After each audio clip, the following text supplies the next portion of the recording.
Hello, and welcome to another episode of the Ride On Motorcycle Podcast, sponsored by Break Free. I'm your host, Jogo, and in this episode, we're bringing on a very special guest. Oh, my music's going over here.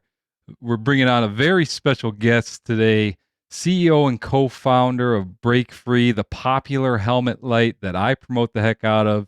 You might recognize him from an episode of Shark Tank, and they've been a long time sponsor of the podcast.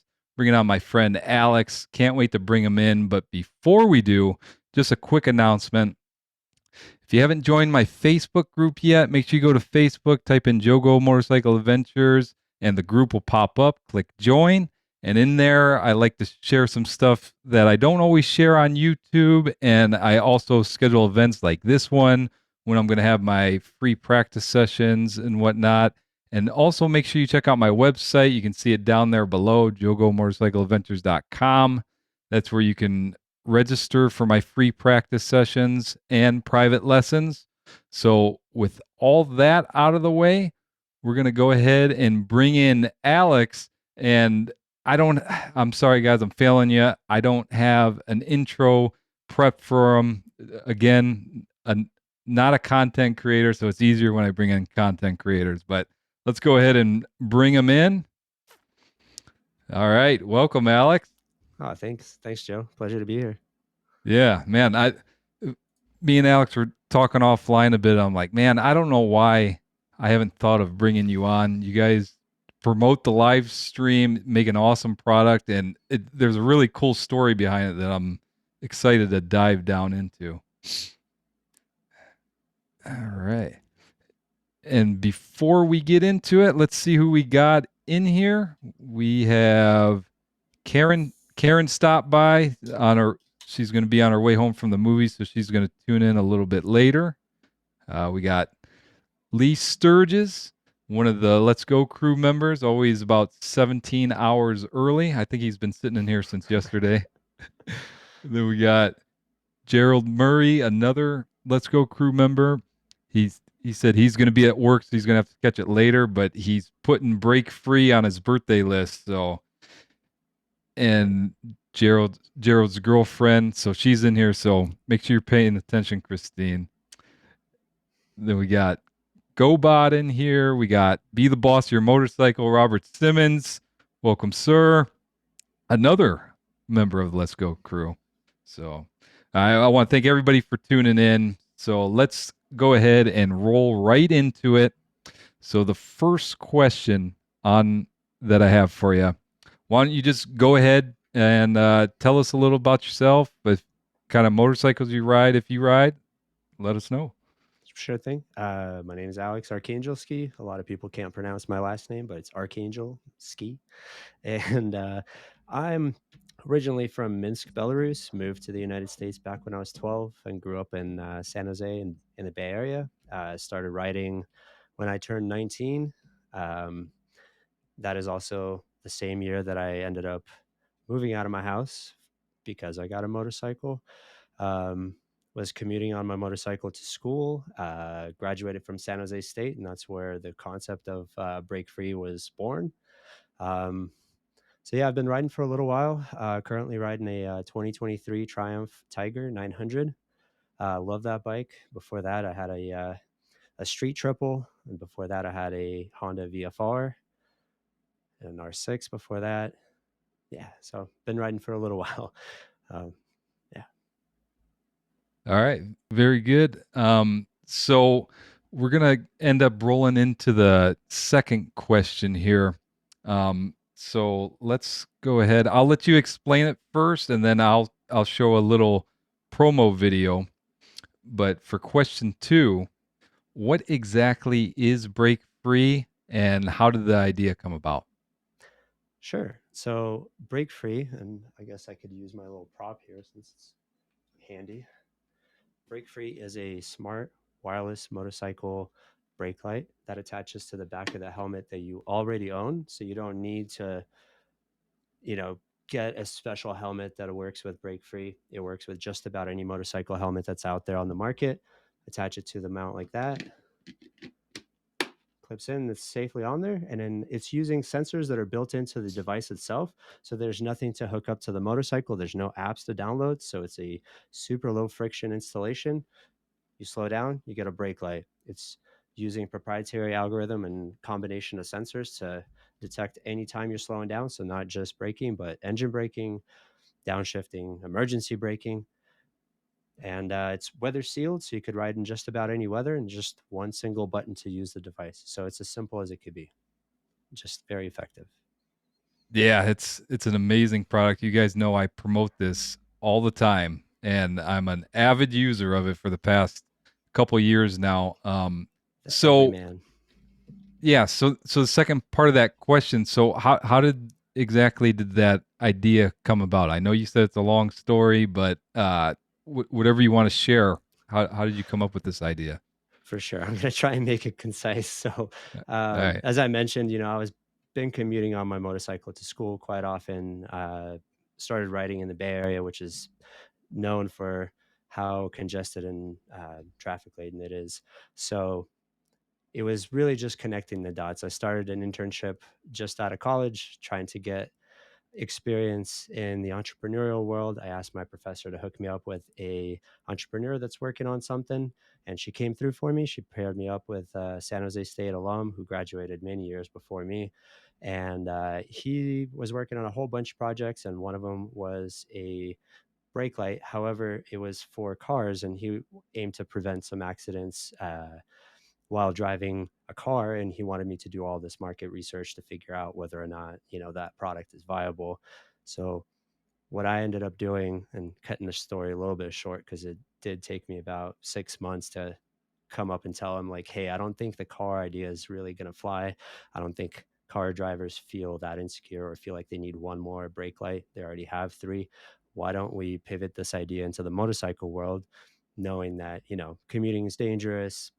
A lot of motorcycle training instructors have told me that just pretend like cars can't see you. And so all of those dots connected for me, and we've ended up pursuing the motorcycle market, and it ended up becoming break free over probably another year.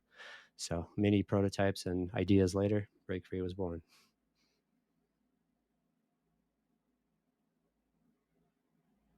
Uh-oh, I don't think I could hear you, Joe.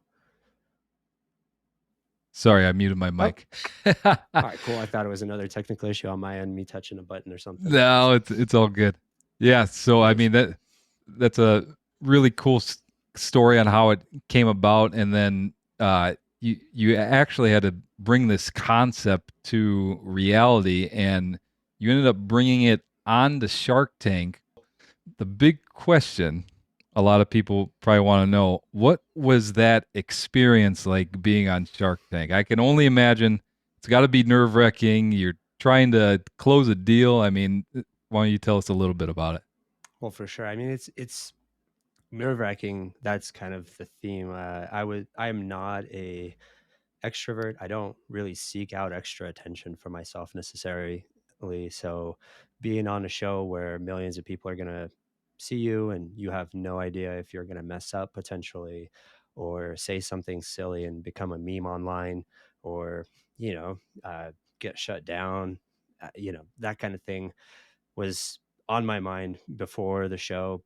And, it's not just the actual show. It was kind of like this whole year of trying to get on to the show that was kind of like stepping up the anxiety at every single stage that we've cleared and got through to the next level and to the next level. And then being on Shark Tank was I had the biggest amount of stress, like the butterflies in my stomach, just this like pit that was just kind of like constantly just feeling nervous and hoping that I do a good job, hoping that I don't ruin our 2-minute pitch, don't like get stuck somewhere because there's not really any redos. You show up and you just do your pitch and roll right into the questions, and then the show itself is cut down to about 7-8 minutes, but we're out there for about 40-45 minutes. I think the longest Shark Tank pitch was like an hour and a half, and then Wow. that still gets cut down to the same 8 minutes. So with a lot of movie magic, you could make a pitch sound fantastic and everybody loved it, or everybody hated it. You could do a lot there. And so I was a little nervous up until the Shark Tank episode actually aired, and I was like, oh man, weight off my shoulders. We actually looked pretty awesome. They made some interesting editing choices though. Yeah, I could imagine, Yeah. network TV, they gotta make it interesting. It's almost like making a YouTube video, I go out on something and I gotta find all the good parts to make a somewhat decent video. So what was the process like? So you had to put in an application. Was there like a pre-screening or something like that? Yeah, so there's a few ways folks get onto the show. Some companies get invited onto the show. Some can apply online, and others can show up at an open casting call and pitch their idea and hope to hear back from Shark Tank. So I went with the latter option. A friend of mine pitched at an open casting call at CES, and after CES, she talked to me and told me, "Hey, I pitched to apply to Shark Tank, and you should probably too." And I was like, "You think so?" She encouraged me. So shout out Moto Chic, she's awesome. She makes some really cool motorcycle gear, and she encouraged me to go ahead and just give it a try. So I did. I drove out to Lincoln, Nebraska, and did my 1 minute pitch there, and drove 8 hours back, and you know didn't think that it was going to go that much further. But a week and a half, 2 weeks later, I got an email from the producers, and they asked for the next thing. And the next thing was submitting a 10-minute video pitch where they want to see how you look on camera, how you sound, but they also want to learn a lot more about the business. It was answering like a long list of questions, and you're supposed to cut it down in a 10-minute video and present that information. So, me, that's when I asked my co-founder if he wanted to be on the show with me and to do this 10-minute thing with me. So we went ahead and coordinated. He's in California, I'm in Colorado, and we're trying to make all this work together, and submitted that. And then, maybe 3 weeks after that, we heard back saying that that's great. We want to hear more. Please answer more questions. So, basically at the end of the day, we ended up rewriting our entire business plan, and it was a long document that we had to submit. And after we cleared that hurdle, then it was kind of trying to set up the right timing for us to appear on the show, preparing the 2 minute pitch, rehearsing that, putting that on video, coming up with a set design, all the different props, what we were bringing, what they can provide for us. Um, I remember trying to find a prop bike was, a little bit of a challenge. Somebody from the producing team knew somebody that rode, and asked them if they can borrow their bike that you saw on during the pitch on set. And so that all came together. Yeah. So it was a long process. We started this, and I went out and did my 1 minute pitch in Nebraska in, I want to say, like March or February of 2019. And then we finally were on set doing the pitch in September, end of September of 2019. Wow. So Yeah, yeah, so it seems like a lot of work. So you probably didn't realize what you're getting yourself into until you're in the y- middle of all of it. yeah, definitely. And every time you get to that next stage, you're just like, it's like, oh my God, it's becoming real. We might actually be on the show, So it all led to that moment. Yeah. Yeah, my wife said she definitely watched that episode. Awesome. GoBot, he says, are the sharks pretty involved with your business, or do they just cut you a check? Um, so the end result was that the Sharks ended up backing out of the deal Wow. in February of 2020. And we all kind of know what happened in 2020. The pandemic started. So I they didn't give us an explicit reason for why they were backing out of the deal. We thought we had it in the bag because we're transparent. That's kind of been our brand, is just being as open as possible with our Indiegogo backers. We were a whole year delayed in fulfilling our pre-orders for Indiegogo, and everybody was incredibly understanding and stood by us to finish the product and everything. And I believe it was only because we were so transparent. We're telling them exactly what the problems we were trying to solve. We're telling them what issues we're running into and what we're doing about them. And so we kind of took that mentality and brought it to the show where we were just an open book. And I even think that one of the sharks said that you guys must be like the most honest entrepreneurs that have been on this show to share this much information. So um, we thought it was a done deal because the business wasn't that complex. We just ran a crowdfunding campaign that was successful. We finished the product. We were ready to start fulfilling orders and needed their funding to bring the product to market. We needed the funding to purchase our first production run because we had just enough funds to complete the product, manufacture enough to fulfill all the pre orders. But then after that, that's what we needed the money for. And we wanted to get um, some adult supervision from folks that have done this before bringing a product to market to kind of avoid some of the pitfalls. And we just didn't know we didn't know, and we thought that having one shark or two sharks would be incredibly helpful in getting the product to market in the right way, approaching dealers in the proper way, so that way we're not making the mistakes from the get-go. So unfortunately that didn't quite work out, but as you can see, we're still around. We're still a company, and we made it. So, yeah, unfortunately, it never came to fruition. We never got that money. Yeah, that's interesting because like you don't hear about that stuff, you know. I wonder how many like companies that go on that show, you know, after they agree to a deal, how many times they back out. So that's really interesting.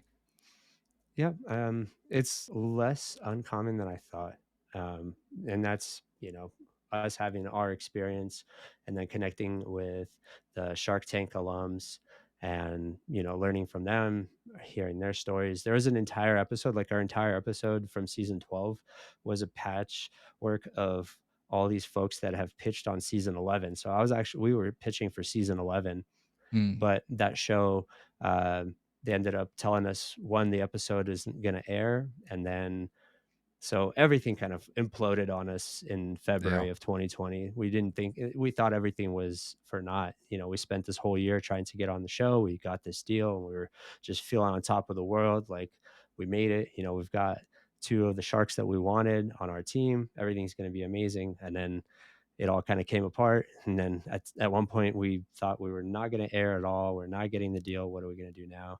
But fortunately, uh, they came back to us a few months later and told us that the episode was purchased for the show for next season. So we aired kind of in the middle of the pandemic, where like the episode before us, everybody was behind this plexiglass stuff with masks on and everything. And then there's our episode, everybody's hugging and doing all this stuff. And so if you saw some of the comments from back then, people were like, why are they hugging? That's so, um, they were not okay with all that contact. And then that's because we filmed in 2019. It was no pandemic at that point. Right. Yeah. So I guess at the end of the day, they ended up backing out of the deal, but you got some pretty good publicity from it, you know, getting the word out there. Yeah, Um, absolutely. so No, that, this is a good segue into the next question I have for you. So you obviously probably had a lot of challenges with this product, but what was the yeah. most unexpected obstacle you faced bringing Break Free from concept to the market? Hmm. I mean, there's a lot of different challenges that we've come up against. One of them was launching on Indiegogo. That was the most public thing I've done. And it was the year that we were planning on launching our crowdfunding campaign at CES that year. There was a French startup that was coming out with something somewhat similar to what we're doing. And so that got me really nervous. And that got us to push our plans up to actually launch before they did. So that way we're not like a Me Too product, but we've been working on this for years at this point. And we needed to bring it to market sooner than later. And, there's some pushback from my original co founder, the guy that I interned under, where the idea was kind of, you know, came together.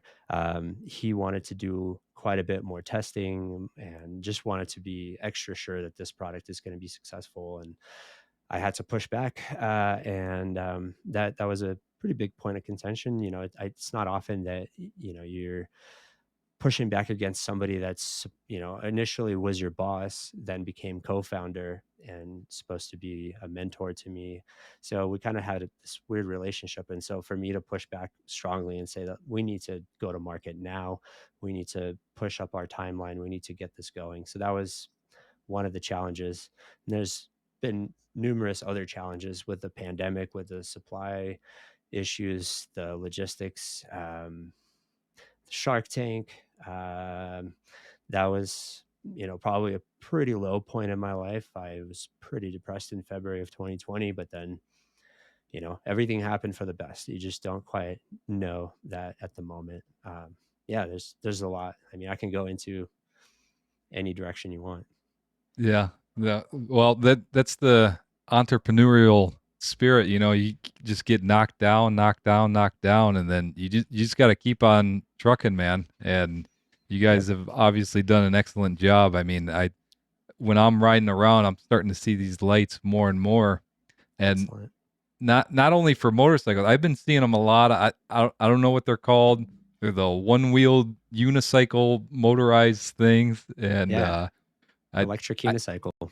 yeah, I just saw one the other day. This guy was going down through the metro parks, and I said, "There's the brake-free lights." So I think it's pretty popular in that Yeah. community. Yeah, no, it's incredible how many uses that we did not initially anticipate that have can't come out of this. You know, like snowmobile riders, snowmobile folks have approached us and asked us, "Hey, would this work in Canada when it's really cold?" And we're like, "Well, why not test it out?" You know, so we rounded up like maybe 10 riders in Canada that ride in, you know, extreme weather, negative 15 Fahrenheit. Um, I don't even know what that is in Celsius, but it's, I don't know, like negative 30 or something. I don't know. Mm, Um, yeah, so we sent them units and we wanted them to test and give us feedback on, you know, how our unit does. Does it even work in that kind of weather? Does it just shut off on you? How does the battery life get affected by the cold weather? And, you know, obviously it does get affected, but it worked out great. So, you know, it recently we've upgraded the battery.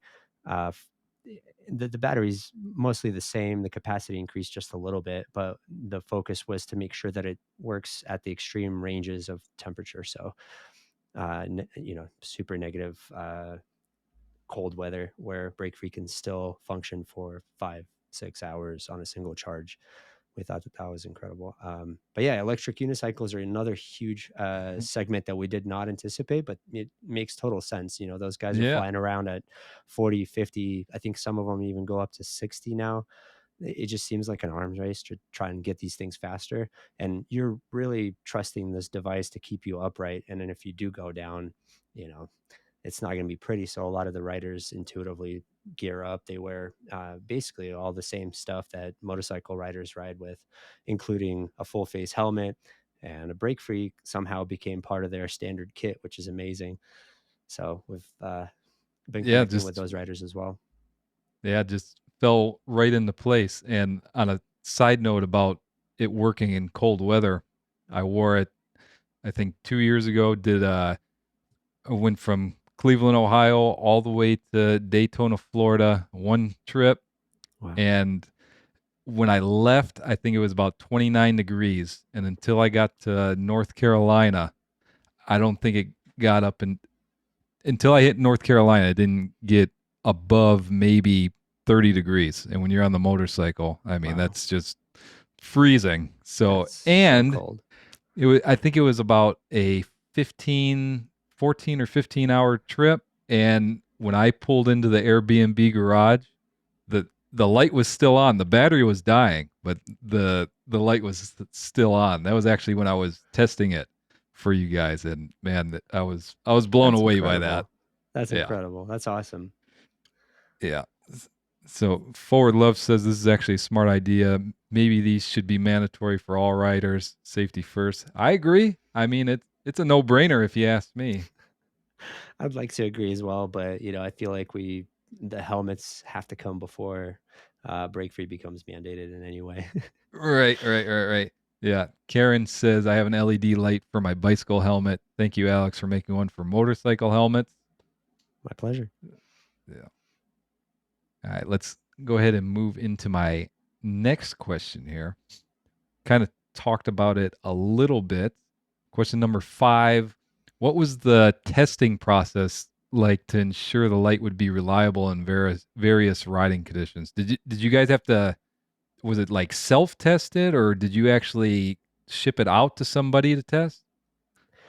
Well, so we've done testing in a lab to make sure, basically like a chamber that you can get really hot or really cold to Okay. test it out that, it's going to hold up. And then getting some units out to beta testers and getting them to ride with the units for a while and report back how it's performing. So we've shipped some to folks in the UK so that way we get some rainy weather, some colder weather.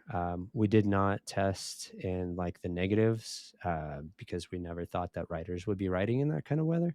So we didn't necessarily test out for that, but we did test the visibility, how visible it is on the street. That was a lot of just us riding and filming and kind of being on comms and talking to each other and saying like, okay, yeah, you could still see it from a half mile, a mile away.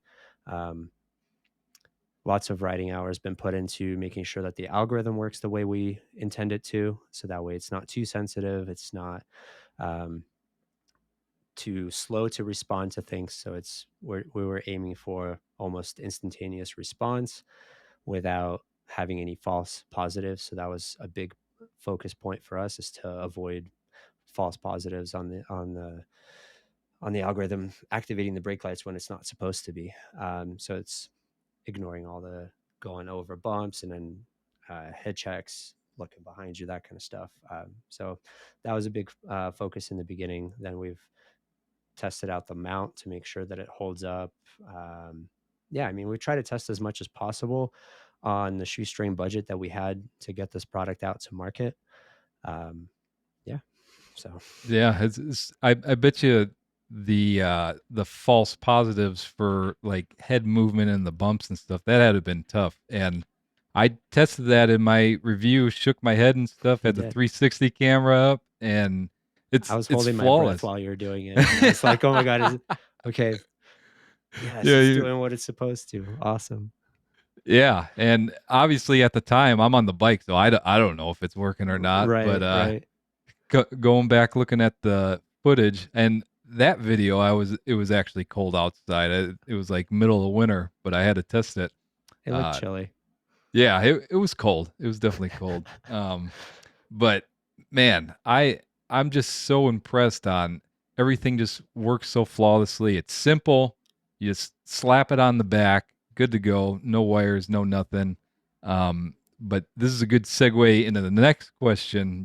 You're just posting these questions up for me, making it easy. Love it. Uh, so how exactly does the brake free light detect braking without being connected to the motorcycle's electrical system? Because I've seen other ones online. You got to Right, splice into your motorcycle wiring, and sometimes they have like Bluetooth built into the helmet, and it just seems like something that I don't want to mess with. right. So, Yeah, so uh, the way that it works is it's using a combination of sensors, and that's something that we um, focused on in initially. My initial co-founder was actually pushing for a simpler solution, which would be splicing some wires and having a receiver, uh, a little box that sends a signal up to the receiver, and then that activates the lights. And that would have been a lot easier, but that was a big pushback point for me. Is I felt like it had to be wireless in order for it to gain any traction, because we've seen uh, cheap Chinese lights that kind of already done that, and that was back in 2014, 2015. And I was telling my co-founders like, I've never seen one in the wild. I've talked to all these different dealerships, all these different cycle gear shops, and I've asked them like, have you guys seen any of these devices? Are you guys carrying any of them? And everybody basically said no. So to me it was like, okay, cool, so that idea didn't work, so let's figure out why it didn't work. So in my thinking, it was the fact that it would be fixed to one bike that it's paired with. So most times people have multiple bikes. I feel like that's pretty common. And then if you have multiple helmets, there's, it's just permanently attached with 3M VHB. So then you can't take it off if you have multiple helmets. So that had to be something that we addressed. And so it was a long process for us to actually um, get it completely wireless. I didn't have the technical skills to do it myself, so I had to figure out who we can bring on the team to help us solve that problem for us, and that was its own separate adventure. Eventually, who found this person who was, an electrical engineer, but he was also interested in robotics and sensors and that kind of thing. And I thought that that was a great match. He was willing to kind of give it a go, build a prototype, and then just build this thing up from scratch, because you can just install an IMU, which is an inertial movement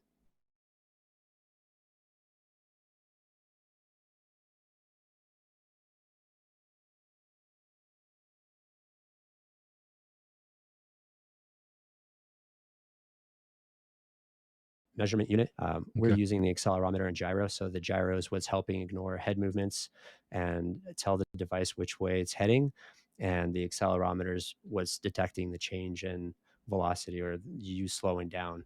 So it's detecting that force, the change in momentum. So with those two sensors sending data, our algorithm is able to put those two together and ignore anything that looks like, just the rotation or going vertical, like over a bump, or just quick head movements and things like that would set it off if it was just an accelerometer based product. Yeah, and that's crazy because like if you think about it, you rolling off the throttle, it lights up, Hmm. but going over a bump, it's almost like the same motion, kind of. So there's got to Hmm. be a fine line there, and it's impressive, man. Yeah, I mean, that was the hours of testing and riding around with this contraption, I would say, because it was literally like a little box with a circuit board with all of the sensors on there, and it had a battery and some lights and a buzzer that would buzz at me and tell me when it's activating. And then it was Oh, the wires were running from my bike all the way to my helmet where the sensor actually lived, so that way we can simulate as if it was a unit on the back of the helmet. And so it was a lot of riding around, a lot of recording myself riding with a GoPro, and then going through hours of footage and saying like, okay, it went off there, it probably shouldn't have. Like if you're going uphill, it went off, or if you're going downhill, it seemed a little sluggish to respond, so we had to dial those in. Then I found that it was going off when you're making U-turns. That mm, centrifugal force apparently to an accelerometer is also deceleration, or it feels like deceleration, so it would go off. So we had to compensate for that. So yeah, it was a lot of trial and error and just trying to dial it in perfectly as much as we could. And then afterwards, testing with our uh, beta testers, folks that have contributed to the campaign and bought one without it existing, taking a chance on a random startup promising uh, a brake light that would mount to the back of the helmet. And then that was kind of on the heels of a couple of crowdfunding campaigns that raised a bunch of money, and it seemed like some really interesting tech that just, never materialized. So we wanted to make sure that we actually deliver, and got our backers involved in the process as well. So I think that that helped. yeah, that's very cool. You guys should have sent me over that thing that buzz for when I was testing it. That would have helped me out a little bit. Yeah. I, That I it. yeah. Go ahead. Oh, I was going to say, like, for our beta testers, we made these units where we like ran a buzzer and attached it to the outside of the unit so that it would actually buzz. And that's how Okay. we were testing with the beta testers, because it's a common thing. It's like, well, how do I know it's working when it's supposed to? And so that's how we kind of overcame that. But yeah, the buzzer Yeah. would have been helpful. And I still have one Yeah. of those laying around. So, if you want. Okay. Yeah, and so this leads directly into the next question here. Perfect. So you talked about you wanted it completely wireless. You got to secure it to the helmet.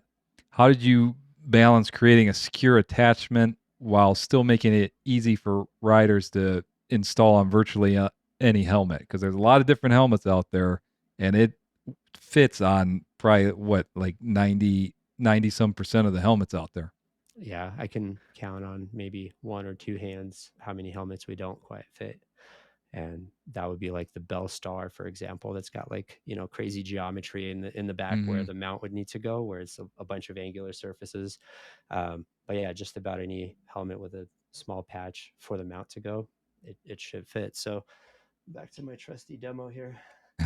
Um, so in the initial crowdfunding campaign, before my co-founder Henry joined the team, I don't know if you caught it in the video, Jane Doe attaches the unit just by kind of just going like, boop, like we were initially thinking of doing magnet mounts, but Yeah, I then saw quick, that.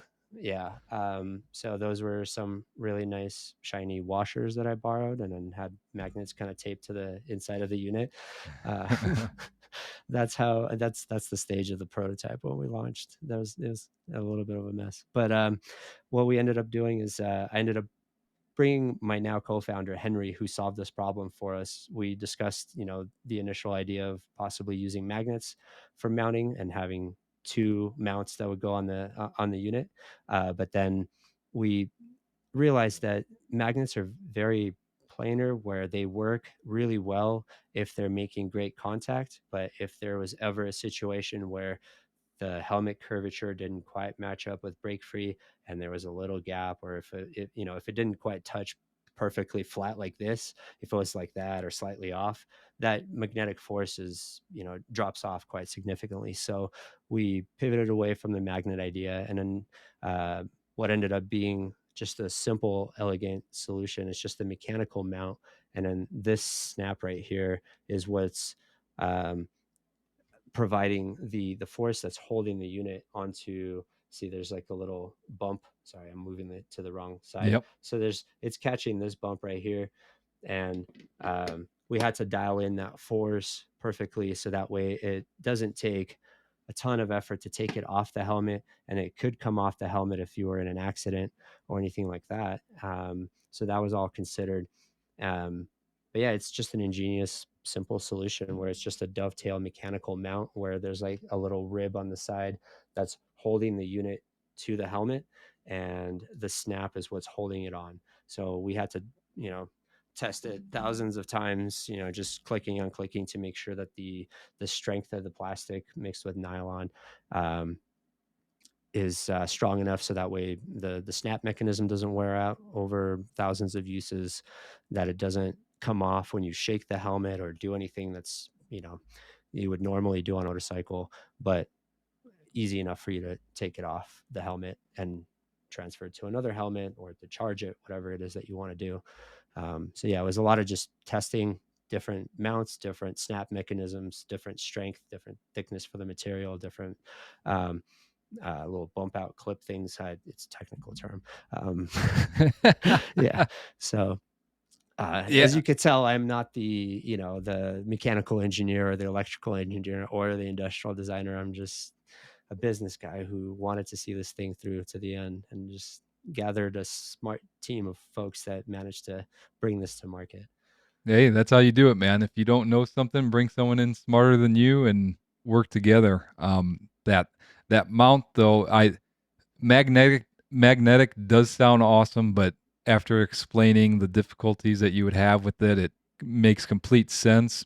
And by you guys making it removable versus the ones that are like inset into the helmet by some other brands, when when you have to charge that thing, you got to bring the entire helmet in and then plug in the helmet probably awkwardly because the plug's probably not in a good spot. But being able to take that off, and not to mention if you have more than one helmet, I mean, you just boom, click it off, put it on, and it's excellent. We're actually putting one on the back of my wife's helmet because obviously I can't turn mine on or I'm going to be blinding her the whole Yeah. time. But it's excellent. So, like, say if something happens to hers, we can always take mine and just snap it on, seamless and good to go.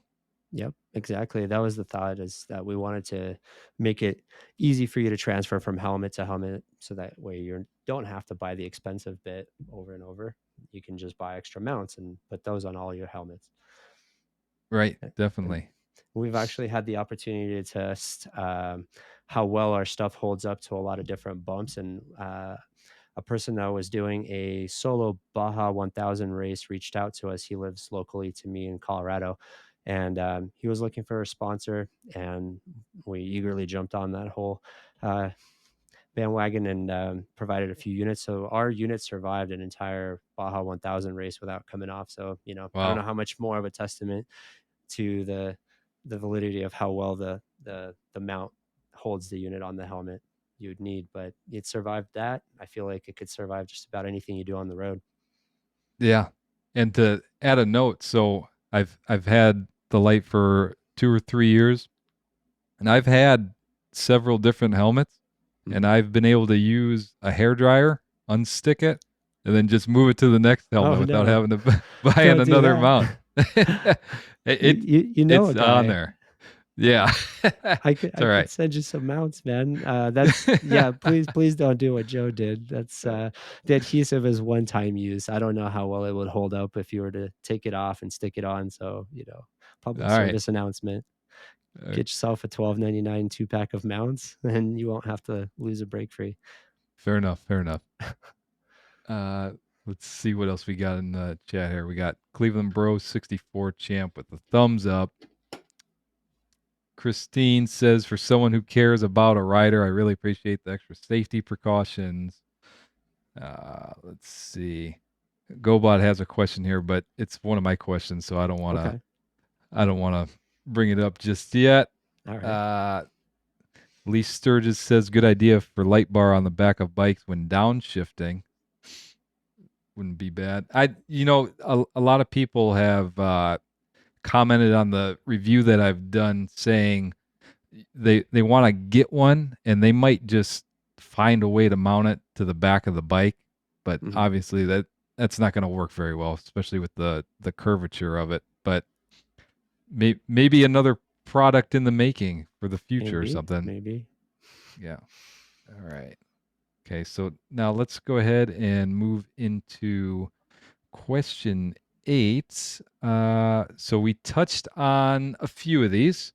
So since initial launch, what changes have you made to the light? You already mentioned the mounting, and then there was one other thing that you already mentioned. I already can't remember. But the, from beginning to now, what are some of the things that you've changed?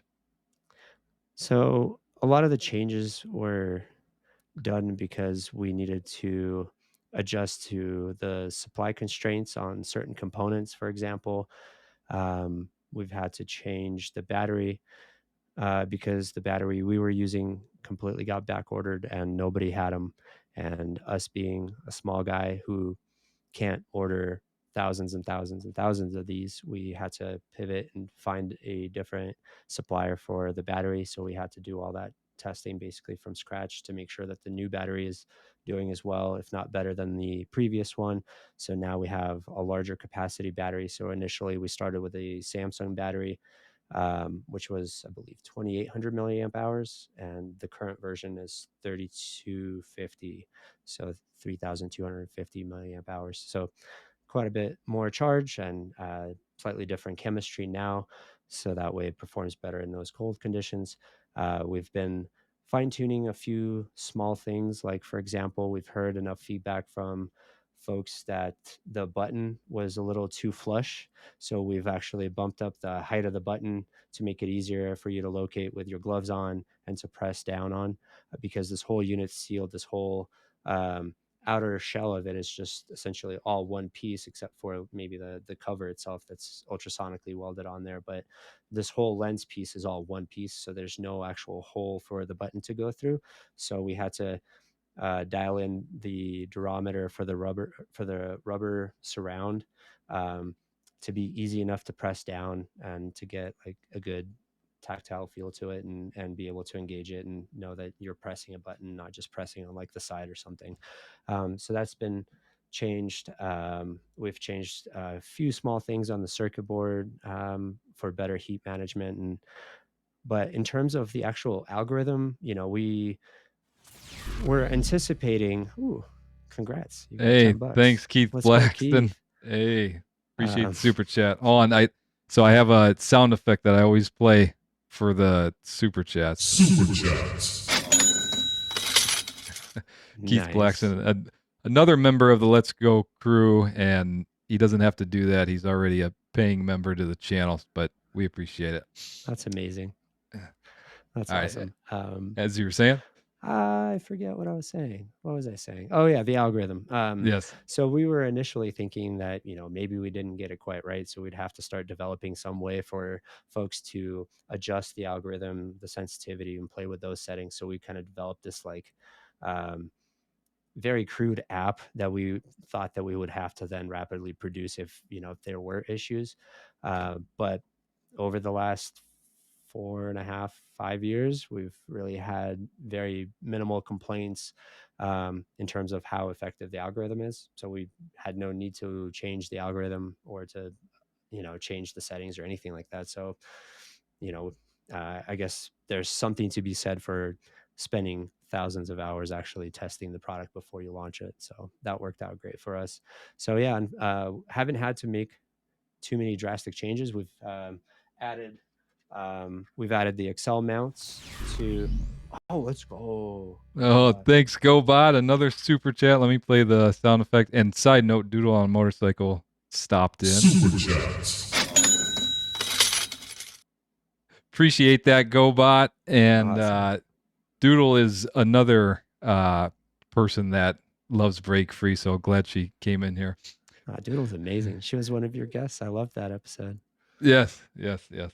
And I got All to right. meet her for the first time ever this year. It was our 4-year anniversary of me randomly dropping a DM, which we figured out this year when we finally met up in person. It was like to the day. It was kind of amazing. Wow. Yeah, it was meant to Yeah. be. Yeah. So yeah, anyway, I was talking about the XL mount. So we've found that the universal mount that we launched with, it worked great for about 80% of the helmets out on the market, but there were some where there's some clearance issues where you just needed a little bit more thickness to get a little clearance to go over like a design feature or event or something. So we've designed that mount and decided to include it in the kit itself, so that way when you open the box you're not realizing that, oh shoot, there's not enough clearance. I need to find another solution. And we try to make it as easy for our customers to just get it out of the box and install it onto a helmet that they have. So the XL mounts included. We've since also launched the RF 1400 mount for the RF 1400 helmet, for the Shoei RF 1400. This right here is the 1200. That's the one we launched, on Indiegogo with. That's the helmet that you saw in that video earlier. It's actually, wait, wrong way. That's that helmet right there. So the RF 1400 changed the design, and it became this kind of like scallop design where it was like kind of a I don't even know how to describe it, but it just goes inwards quite a bit. And then so we had to create a mount for that helmet because we know how popular that helmet is. So we didn't want to leave those folks hanging, and designed this mount specific for that one. Um, Launched a couple of different colorways, but in terms of the actual hardware, most of it remained unchanged. Okay. Yeah. And one thing that I don't believe you touched on, it went from just the micro USB to USB Good C, catch. which is amazing. Absolutely love that. Awesome. Even though Yeah. the micro cable wasn't bad either. I mean, it still charged pretty fast, but Yeah. with that USB C, with I forget the percentage. What was the percentage it charges faster now? It was about like 80% faster. So not quite double the speed, but it's also quite a bit faster, and it's just convenient. I feel like a lot of the smartphones and everything's changed over to USB-C, and then that Yeah. became the standard. A few years back, micro USB was kind of like that. Everybody had a drawer full of micro USB cables, so that was no problem. Um, Again, listening to customer feedback and folks really telling us that like, hey, I'm really waiting for the USB-C to come out. and we listened and upgraded our hardware to do faster charging and accept USB-C. Um, so yeah, I mean, whenever you guys comment, leave us feedback. We're listening. Yeah, and they definitely do listen, because one of the gripes for me was the button, and I Yeah, was I was really happy when I saw you guys change it, even though it didn't make it impossible to turn it on. But as you said, you just couldn't really even feel, especially if your hands were cold, if you're hitting that button. But that new button, absolutely perfect. thank Um, you. yeah, I mean, Glad it's awesome working better stuff. for you. Yes, absolutely. Let's see. Christine says, my boyfriend's birthday is around the corner and he's been asking for this product nonstop. He made sure I watched this live so I can see what the hype is all about. Seems like a great product. Definitely is, Christine. Well, thank you. Yeah. I'm only gonna promote stuff that I actually use and a big fan of. And just so you guys know, if you do go to order one, you can use my promo code JOGO10 and it'll get you $10 off. It's all linked down in the description. So make sure you go ahead and check that out. Yeah, give Joe some love. Biker says, I rock the break free. What are the requirements to become an affiliate? Just drop us an email, support@breakfreetech.com. Let us know and we'll get you started. Or you can email me, alex@breakfreetech.com, and I'll get you set up. Awesome. Awesome. Yes. All right. So let's go ahead and move into question 9. And then after question 10, we're going to open up for Q&A. So if you guys have any more questions, save them to the end and we'll bring them up. But question 9, looking back on your entire journey with Break Free from the very beginning, what moment or experience has been the most personally rewarding for you? Um, Honestly, there's been so many great moments where, instructors that have bought our product without us, giving it to them or anything like that, telling us that they're using it in classes to teach um, students, new riders, proper technique, and then being able to show them when they're actually on the brakes and everything. Um, Having customers write to us and tell us how much safer they feel and how other writers are asking them questions about what the product is or telling them that it's working great, or them sending us stories of, like, I think, it helped prevent an accident. So I mean, ultimately for me, when I was starting to work on this product, I didn't want, it was never a money grab. It was, I wanted to bring a product that's truly useful that I myself would want to use to market. And then, tying that with the motorcycle industry was just, you know the the most rewarding thing, because I love motorcycle riding, and then I can now focus my career on working within that industry. And I just love the riding community and love contributing to it. And then hearing our customers tell us that how much they love the product, how much of a difference it's making in their lives, and sharing Break Free, I think that that's probably the most rewarding to see. Um, but then, like, airing on Shark Tank was outstanding. Yeah. There's Yeah. no experience quite like it, where all of a sudden all these friends you haven't been in touch with because you moved away to Colorado are now reaching out and are saying, "Hey, I saw you on TV. That's so amazing." Um, so that was a treat. But ultimately, nothing's more rewarding than customers telling you that your product is amazing and that it's doing what it's supposed to, and that they love it, you love the product and love to tell other writers about it. So yeah. Yeah.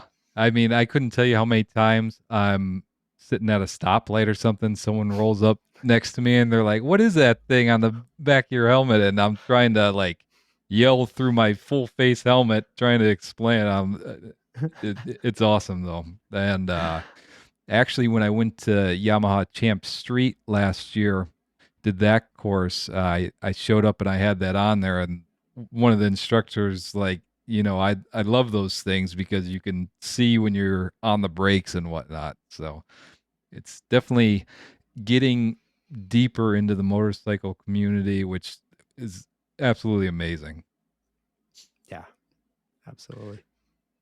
All right, let's see. Oh, XAM biker just said the same thing. I have had people pull up beside me at traffic lights and ask me about the brake free light on my helmet. That's Yeah. awesome. I Do- love it when I get those questions too. I'm like, oh yeah, let me tell you about it. It's called Break Free. It works yeah. completely wirelessly. Yelling through the full face helmet. Yeah, good times. I know exactly what you're talking about. Yeah, even people that don't ride motorcycles, they're just so intrigued by it, which I mean they should be because it's such a cool product. Yeah, it's unique. You don't see stuff like that often. So yeah, No, not at all. absolutely. Yeah, so for my for my last question here, what's next for Break Free? Do you think that you guys are going to develop any more products or are you just going to just keep on focusing on the helmet light? Yeah, we've got a roadmap for products. This year, we're focusing on the 2.0 version.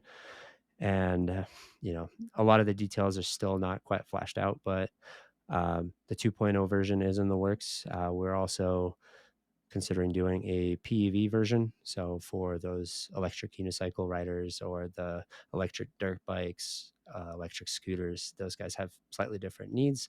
So that might be a smaller product with a few optional accessories.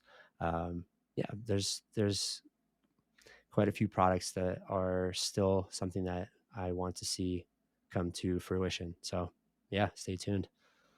Yeah, I definitely will. I mean, I'm gonna be keeping an eye out for some new stuff, and I'm excited to see what you come up with. I kind of like what Lee Sturgis said about something that you can actually physically mount on the bike. I think that'd be Hmm. pretty pretty neat. But we'll Yeah. stay tuned and see what you come up with. Yeah, no, that's a good idea. Absolutely. That's something that we're definitely considering, something that would go on the tail box or another part of the bike that could add extra visibility that could potentially even work together with brake free or separately. Hmm. Yeah, that's on the roadmap, just not a defined timeline for when we're actually going to work on that. We are a small team. I got to Hmm. emphasize that, a lot of folks having seen us on Shark Tank and assuming that we're in business 5 years later are thinking that we're this big company and we give off this perception to the folks that are seeing us for the first time. But we're a small team. There's 4 co-founders and 3 employees, so that's running Yeah. the daily operations. And 2 of the co-founders aren't working on break free day to day. They're engaged on very specific projects. So yeah, it's a lot to try and bring something new to market while also then trying to keep up on the operations and expand into other markets and other projects that we're trying to do. So, um, doing our best. Yeah. Well, you guys are doing great, man. So just Thank you. keep it up. I know you're a busy guy. I know sometimes I'll text you. I'll get a text back the next day, but you do respond, and I Yes. completely understand. You got a lot on your plate, and I Yeah. mean, knowing that you only have just a few people, it all makes sense. Yep. Lots of hats being worn. Yeah, yeah. All right, guys. So I will open it up for Q&A. So you can go ahead, drop your questions below for Alex in the chat if you have any. Let's do it. And another a side note for wearing all the hats. So starting this YouTube channel, I'm wearing a bunch of different hats as well. I'm learning how to edit. I'm learning how to script videos, how to work a camera. So I feel like I kind of have your life, but a different version of it. Yeah, absolutely. No, no. We froze. Oh, Joe, you still with me? Yeah, I'm still with you. Oh, okay, cool. Your picture's frozen. So I figured we Oh, were maybe jeez. frozen together.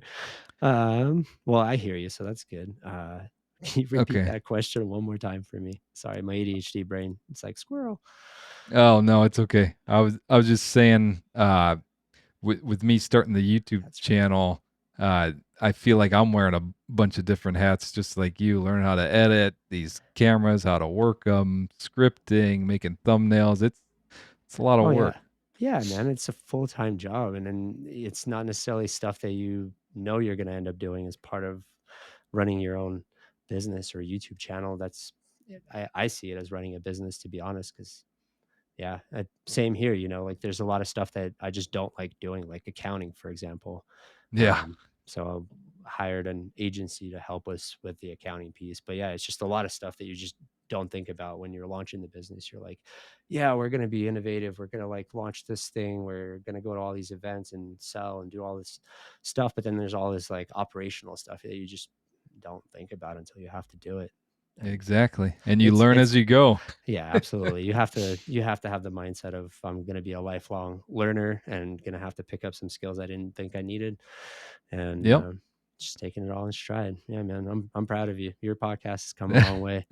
I appreciate that. I appreciate you guys being a sponsor of it. Oh yeah, it's a pleasure. Uh, All right. So we got a question from GoBot. Has it always been a goal of yours to design/create a product?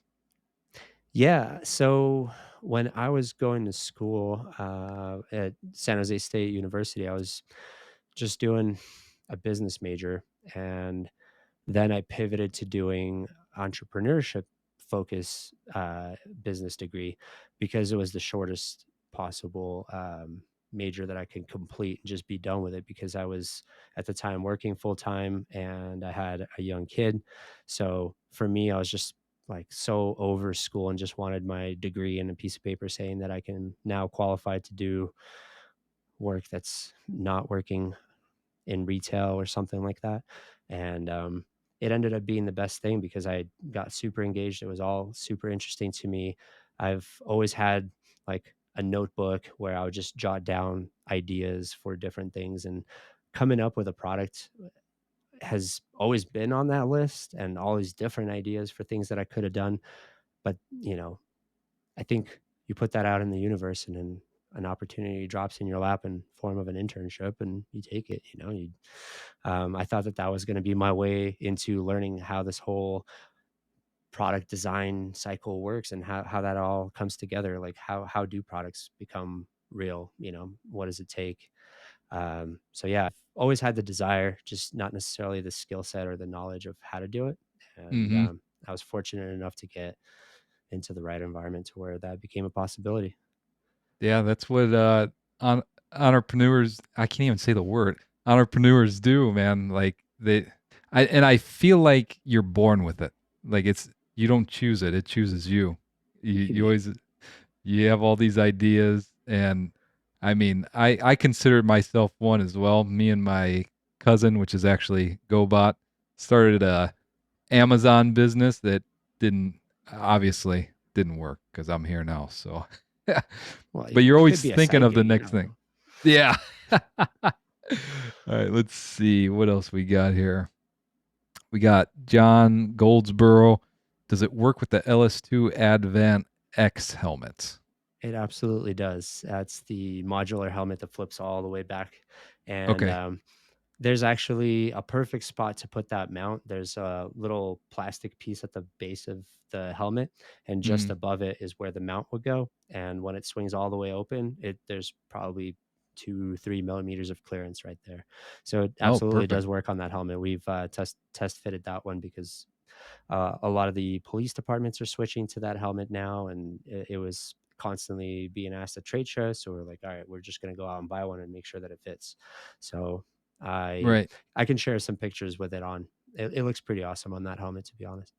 Oh, I'm sure. And I've been kind of looking at that helmet too because I like the modular, but I have a shoe berth that it works perfect on.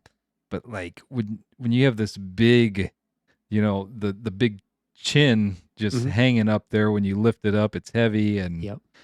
I I, I don't know. I've heard mixed reviews of that helmet, but I might try it out as my next one. Yeah. Why not? LS2 is a great brand. Lots of features for the money that you're paying for it. Yeah, absolutely. Absolutely. Lee Sturgis, what a fitting question. Do you go to bike meets like Sturgis?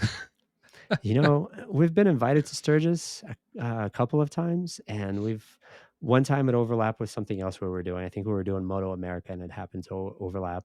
Um, but I've been hesitant, just maybe my perception's wrong about Sturgis. and I've watched enough of Doodle's videos about how her perception's changed. So it's possible that we would go out there. It's just it it never was kind of like one of those obvious like, yeah, absolutely, we need to do that event. We have to be kind of choosy about what events we go to, because it's always me driving out to the event and back, and Mm, it's always a week of my life to go to any event. So actually this year we're scaling back a little bit on events, just so that way we have more bandwidth to focus on product development. yeah. But yeah, we And absolutely do events. I've gone out to a bunch of local bike nights here. We've gone out to Moto America, IMS shows. We just came back from AIM Expo. We've done that show a couple of years now. We've done Electrify Expo, where we were trying to learn more about the PEV market and those folks. But yeah, I mean, whenever an opportunity comes up and my schedule is open, I would say yes.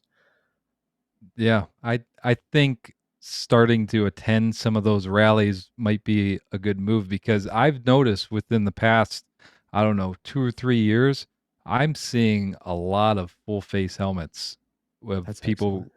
riding with full face helmets on baggers, sport bikes, all the motorcycles. So I've Right. noticed that a lot. Yep. Yeah, we've been noticing that changeover as well. So that's why I'm trying to stay open minded about Sturgis. Definitely an awesome event. I would love to go.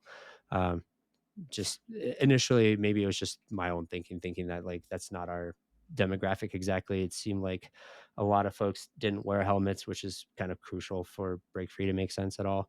And Right. so, if we can't convince you to wear a helmet, chances are I'm not going to convince you to get a break free either. Um, Yeah. so, but yeah, like you said, it's changing. They're trying to attract more um, riders outside of Harleys, more BMW guys, and so that's all super exciting. So we're definitely keeping our eye on it. Yeah, I think it has something to do with like the newer generation moving in Yeah, that they seem more safety oriented right, compared to the older guys, which right. I mean I ride with my one cousin all the time. He doesn't wear a helmet, he never will. But Yeah, uh it's seen a lot more, man, which is yeah. always a No, good thing. yeah. Hmm. I mean that was the biggest shock in moving to Colorado, is that there's no helmet law, and starting to see folks without helmets. It's just kind of wild to me, coming from California where it's mandated and everybody rides with a Hmm. helmet. Yeah, and personally, I'm always thinking, I'm like, would I ever ride without a helmet if I didn't grow up in California? Maybe, I don't know. But what Yeah. what do you guys do? What about the bugs and all that stuff, that rocks and stuff that gets kicked up by cars? Like, I can imagine that not feeling great. Yeah, that's an excellent point because I've in my early days, I did ride quite a few times without a helmet, and if especially even in a half helmet, used a half helmet for quite some time. And if it starts raining and you're going on the freeway, I mean that I don't care who you are, that hurts, especially if you don't have a windshield or anything like that. Yeah, Def- absolutely.